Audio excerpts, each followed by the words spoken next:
ever taken a look at your hiring process and really tried to determine why you were able to hire either really strong salespeople or really weak salespeople? You see, typically what happens when I sit across the table from sales leaders and we sit down and we have a conversation about their hiring process, what we usually find is, number one, they either have a hiring process that they're not using. Two, they have a hiring process, they're using it, but very inconsistently. Or they have a good hiring process, yet they're using it on all the wrong people. Now today what I want to walk you through is what are some of the common hiring processes that we see as we have conversations with people. You may have one of these in your own company that you use. You may have some additional steps. Today I'll just be going over the main ones, as well as walking you through what would be the best hiring process to use when hiring a strong salesperson. So typically when we talk to companies and we talk about their hiring process, what most companies are doing is they're following this process, right? They're placing the job ad, whether it's on Indeed or ZipRecruiter or Monster or LinkedIn, wherever it may be. They're placing the job ad of the position that they're hiring for. From then on, they're getting to review some resumes, right? And as they're reviewing resumes, they're looking for people who have the industry experience. They've been in their industry for a long time. Or they're looking for salespeople who have been in sales for a long time. Or they're looking for words of achievements that people have received in the past. Right? They start reviewing those resumes. Then from then on, right, determining based on what data, what information they get from their resumes, from then on, they decide who's worth an interview and who isn't worth an interview. Right? And they'll go through the entire process. And from then on, the last step in their process is to make a hiring decision. And that's what most companies are doing today to hire strong salespeople. Now, the thing about this process is it's not very effective. Now, some of the reasons why this process is not very effective is because you don't have any data to go off of. Sure, you have a resume in place, but the truth is half of the stuff that's on resumes are lies. Some of the stuff is the truth, but a lot of the stuff that salespeople put on their resumes may be stuff that they haven't even done in the first place. So if we're basing our first decision based on what's on the resume, then we're already making the wrong decision right off the bat, because we're going off of stuff that may not be necessarily true. Second thing that's wrong with this process is you're going based on your gut. Again, because we don't have any data, right, any backup information that can tell us whether this stuff is truth or not, at the end of the interview process, salespeople are going to give you the best person that they are. Right? They're going to show you how great, how amazing, how friendly, how talkative, how upbeat they are. But then what typically happens? They show up and the person who you interviewed is a completely different person than the person that you hired.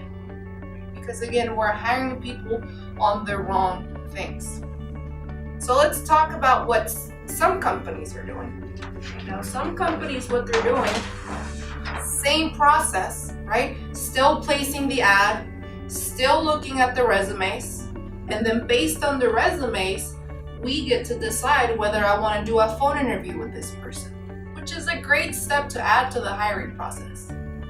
And then from then on, they'll schedule the interview, the first face-to-face interview. Some people have second, third, fourth interviews, depending on how big or how long their hiring process is. And then from then on, they'll make a hiring decision. Again, this step, great step to add to the process, but it still does not give you the backup data that you need to find out whether this person is going to be successful in your company.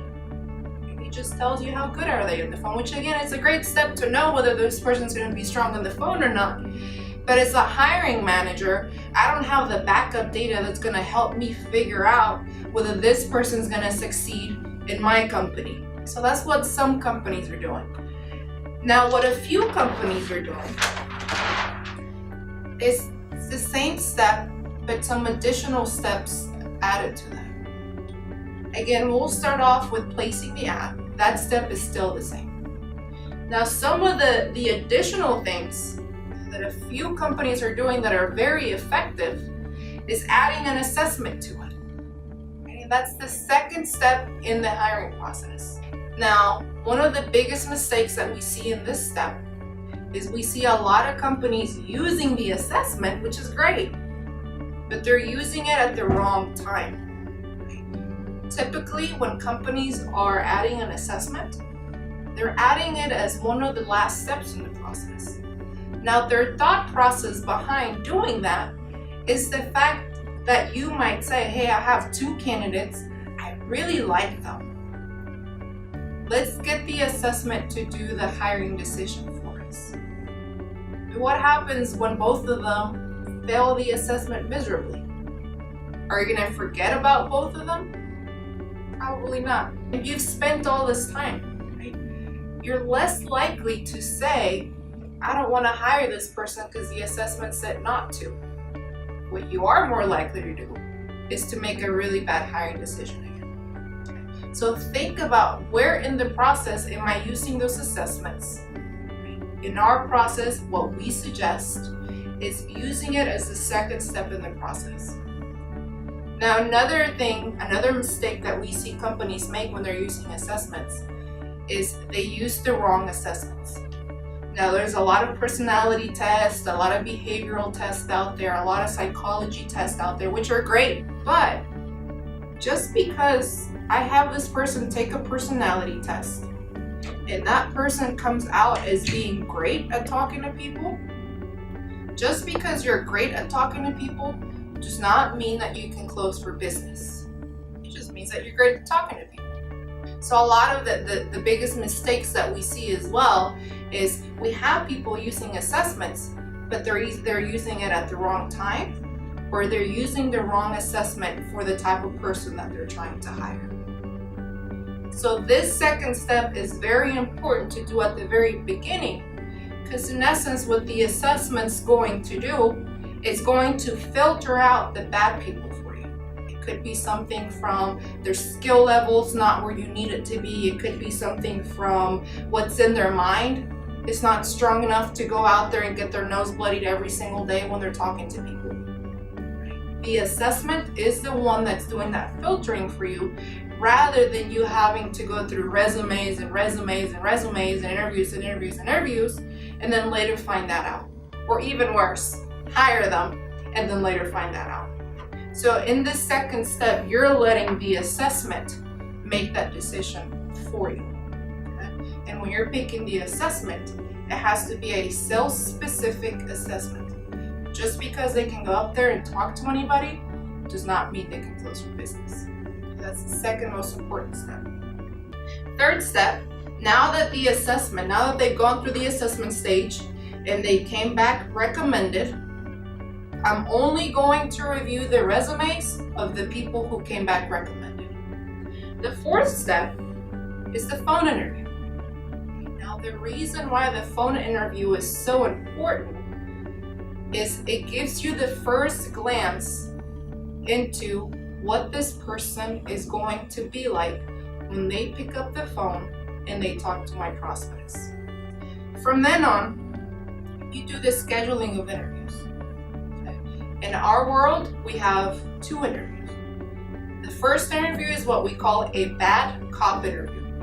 And during that bad cop interview is where you just ask them questions about their company, their role at the company, why they're looking for jobs. You ask them questions about metrics. You ask them questions about why they're leaving, and it's firing them one after the other.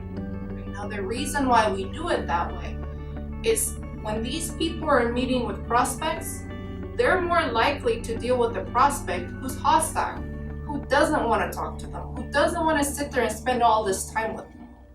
As a hiring manager, I have to put you in a selling situation so that I know ahead of time, if you were to sit across the table from somebody who's hostile, doesn't want to talk to you, doesn't want to spend time with you, how do you go about building rapport, right? How do you go about turning me over and actually wanting to have a conversation? How do you go about asking me the right questions and sometimes the tough questions?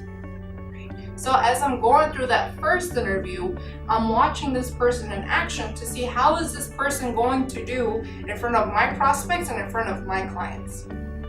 So once that first bad cop interview is done, then you move into a good cop interview. Now that good cop interview, right, if the person makes it through the bad cop interview, you have to hire this person, right? If they came back recommended, did really well in the phone interview, and they pass through the first bad cop interview, you want to hire that person. Because the reality is good salespeople do not stay without jobs for a long time. So then during this good cop interview, that's where you tell them all about the opportunity, right? The joys of working for you, the joys of working for the company, everything that's associated that's really good that's going on in the company, that's what you want to sell them on. Right? Now, during this interview, this is your time for you to sell them on what the position's like, on what the company's like, on what the opportunity looks like. That's the second interview. And then the last thing is to make a decision. The thing about this hiring process is there's data to go off of, right? You're no longer going off of, do I like this person? Do I not like this person? You're going based on the data that the assessment can give you to determine, is this person worth my time or not?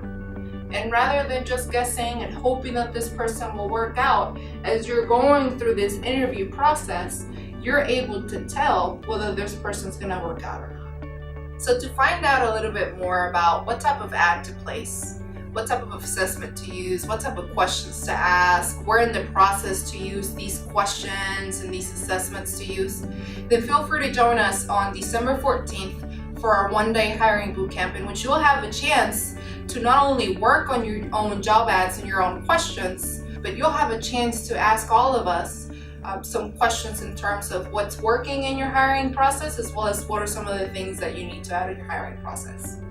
For more information, click the link below and we'll hope to see you there.